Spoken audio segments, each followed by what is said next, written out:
Go ahead. What'd you make of the UCLA Oregon game? No, but I have watched it.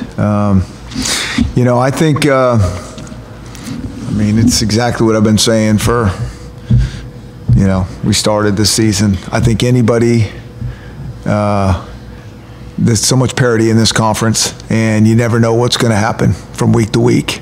And if you don't show up playing your best, I know it's not going to turn out good for whoever doesn't play their best. I think UCLA's got a lot of weapons. I mean, they always have. They got a lot of speed. You know, probably the top guy in college football throwing the ball. He's tremendous, for sure. So, yeah, this is going to be a really big test. We certainly haven't seen anybody that can throw the ball like he throws it and like they throw it. Pete, were you surprised at all with Arizona State at Utah? How they performed? I didn't see the game, so I just saw the score, and you know, no, nothing surprised me in this. You know, like I said, I mean, it's hard to win in this league, and you know, I think there's a lot of parity, and there's a lot of good players, and you know, I know UCLA or Arizona State. You know, like we said before, even going in, they got good players, and I think you start getting, you know, everybody wants to just latch on to numbers and latch on to records, and I think if anybody does that, well, we're not going to do that, because I think there's really deceiving information in records and numbers. You know, sometimes there is some legitimacy to them, but I think a lot of times it's like you start looking at that stuff, you're looking at the wrong stuff rather than like, okay, what's the tape look like? I don't know who coined it first, but I know Mike Bellotti has always called the Pac-12 at times a cannibal conference. Yeah. Because of the parity, what you're talking about and whatnot. Is that the same way you see it sometimes? Yeah, it's just like I say. I mean, I tell our guys all the time, I mean, it's hard to win in this conference. I mean, it is hard to win, and you know, sometimes you're clicking, and you know, it all lines up right, and I think that can be deceiving, you know, as well as like, how did this happen? How did that team? And so, but I just think from week to week and what you see roster to roster, and I think there's a lot of parity. Chris, you talked early in the season, you know, those three true freshman defensive backs, you know, you need the depth at some point, and now more than ever, obviously. But have you seen those three guys, progress at this point? Do you think they're ready? Yeah, I mean, that's why we played them. You know, everybody's like, why are you playing those guys? Because you always need those guys back there, and we play a lot of DBs, and so it's been good you know, you're always kind of preparing, and you know, you really hope that obviously certain guys, you don't lose them for the year, whatever the position is, but you just look at the numbers over the course of time, and you're going to lose, you know, 5 to 7 guys. It's like, huh, we can't lose that guy.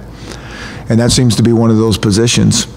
And so, you know, it's great that, you know, every week they prepare to play and get great meaningful reps, and yeah, here we go.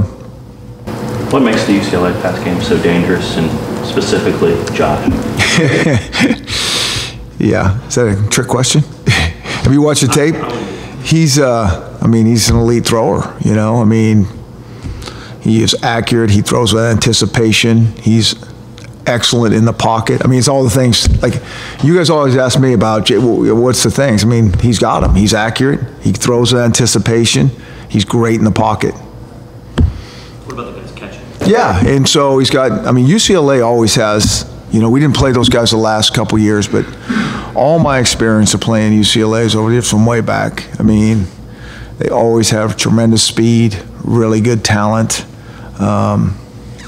You know, just those schools down there with all those players are always going to have good players, and they do. And you know, I think it's kind of amazing. I mean, I think it just really speaks, you know, how good this guy is, because they're much more of a balanced attack, you know, running the ball and all those things, and he's leading the conference, you know. I mean, throwing the ball, I mean, that says a lot.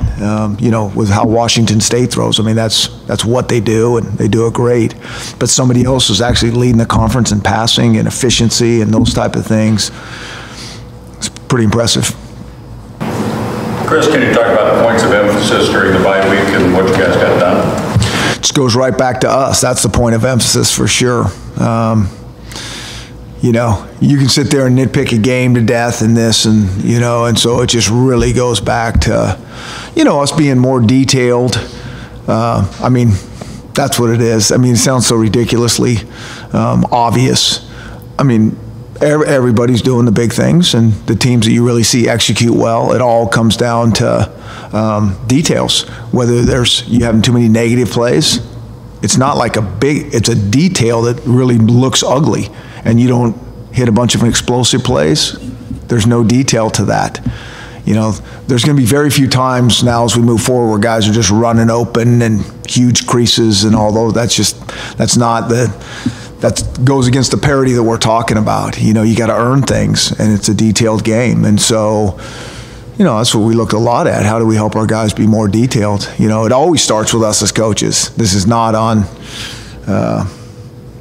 you know, it's never on the players. And sometimes it can feel like that. You know, we even tell them that. It's like, you have to do that. Well, no, we have to, like, coach them better. We have to put them in a position to have more success, and then they got to get it done. But I think that's probably the main thing that jumped out, you know, in terms of our focus. It's just it's a detailed game. Did you get any sense during the bye for how your kicking situation is going to progress?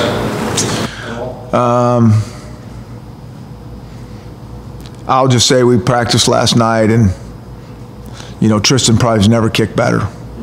I mean, it was impressive.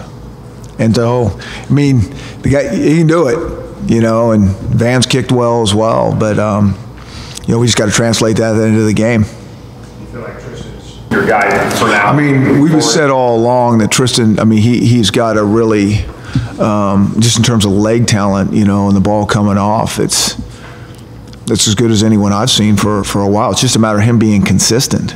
I mean, that's what it is, and getting back into a better rhythm. I know the other Pete a couple weeks ago had mentioned, when I asked him about teams taking deeper shots on your defense, you know, with the pass game. I know Wilkins did a couple times a week ago.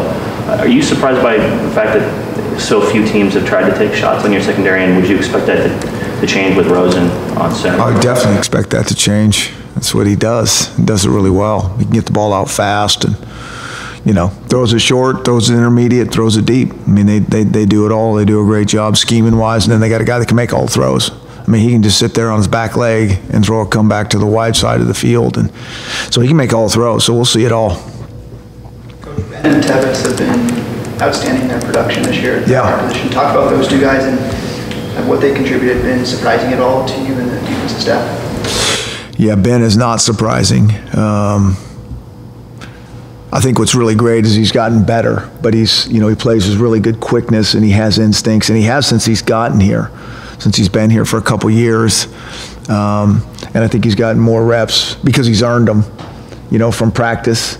You know, you watch him in practice, you're like, man, he really practices well, and then it's been translated into the game. And you just love to see that when a guy's like, has been pretty good, but he's getting better and he's earning it, and he needs to be on the field more. And so he's done a great job. And, you know, I think our backer crew has been really good. I mean, that's why, like, you look at, you know, paying attention to some of the tackles in the league and stuff, you don't really see a bunch of our guys up there, because we play a bunch, you know, handful of guys, and they're all pretty productive. And,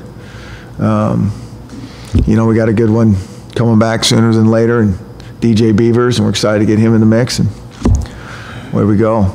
And then Tevis, you know, same thing. I mean, he's just that tough, you know, he's just a grinder is what he is. That's just the way to describe him. He's just that wrestler. You know, he's smart, and he just kind of figures out a way to get in there. Other than general improvement each week, is there something you'd like to see out of Jake Browning in the second half of the season where he can do even a little more than he has? Yeah, I mean, when I look at about a little bit of our struggles on offense, you know, I don't really, that's not the first, second, or third guy that pops into my head.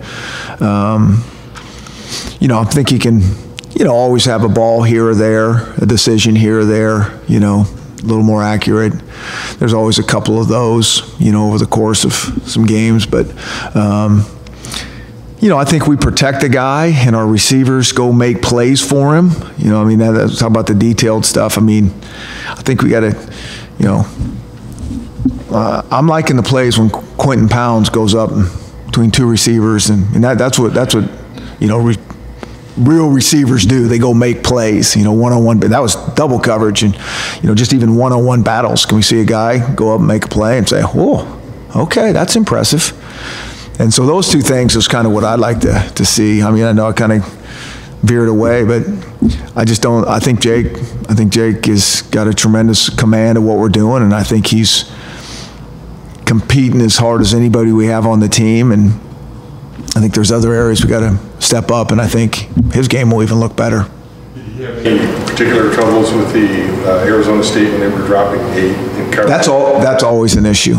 Like that's, you drop a bunch of guys that there's, and then the trade-off is that, well, then can you get pressure with it? Like we do the same thing, and it's a cat and mouse game back and forth. But in general, you like to see a lot of holes in that defense where they're bringing pressure and you get it off, and they flood those zones and all that. So it's always a cat and mouse game. And so I think that we can help Jake, what we call and scheme and then protect him, and then the receivers, all that stuff. Just same story. It kind of goes back to making Jake successful. It's all these other people like show up to make him look really good, and he will if everybody does what they're supposed to do. Receivers, you obviously saw Stavon out there in fall camp a little bit. Is he a guy maybe the second half of the season here you want to get a little more involved, and can he be kind of that versatile option there in the slot? Yeah, I think he's a guy that, obviously we'd like to get him the ball, however way and see what he can do. I think he's been doing a really nice job of just working hard. He comes to practice. He's a young guy. He comes to practice on a mission, really focused. Been proud of him in terms of, just again watching him last night. Every time he does something, I'm kind of really like this guy. And so, I think we got to kind of figure out ways to maybe use him a little bit. What we really need to do is stay on the field and run more plays and those type of things. It's just tough when you're, 3 and outs and 5 and outs and, punting the ball. And if we can stay on there and get a little rhythm, help us. Coach, how important has Miles Gaskin been to offensive production? Are there any other creative ways you guys can use him? I think the same thing, what I just said, I think we got to just stay on the field a little bit longer, and then we get into a rhythm and we can get our kind of run pass balance going that we like. And, we all kind of know the more more opportunities he gets, better chances for the Dogs for sure. I think I think that's the main thing is, just not creating these negative plays where we're in the hole on third down where we actually haven't been, percentage-wise, I don't think too bad on third and extra long, because the percentage that you're going to complete is going to be really small. But the number that we use is we're kind of hitting what we'd like to hit. We just don't want to be there because that number's not a high conversion rate.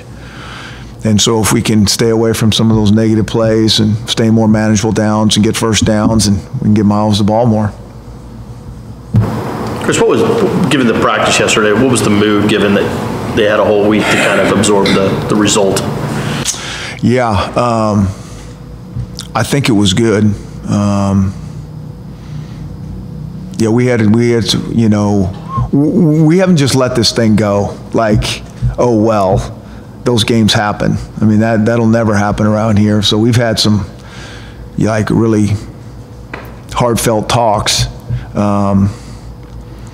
Not in a way, again, like pointing fingers at all. It's just our defense has played at a high level, but can they, we didn't get any turnovers last game, they held the ball for, so we're just all in this together. If we got to win a game, 7-6 and the defense, it doesn't matter. That's what we got to do. And so how do we move forward and stay, not just be in this routine that we're in.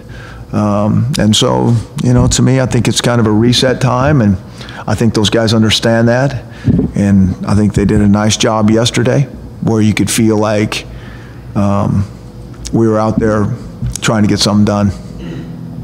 You want your kids to kind of carry that with them for a while and, for lack of a better term, be angry about it and almost take it into their next week of practice, next game. Some coaches would say flush it, but yeah, it's not. I would just say whatever helps us,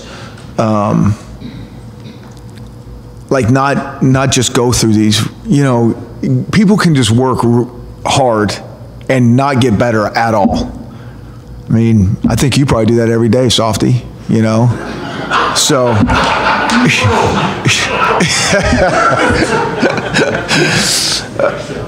But that's sometimes what I feel around here. Like, we lift weights and we practice and guys are sweaty, and if you don't have that edge to you like you're talking about, I think it's really easy to there's a difference between routine and commitment in our mind, you know. Like, you can go through this hard routine and it's like same old.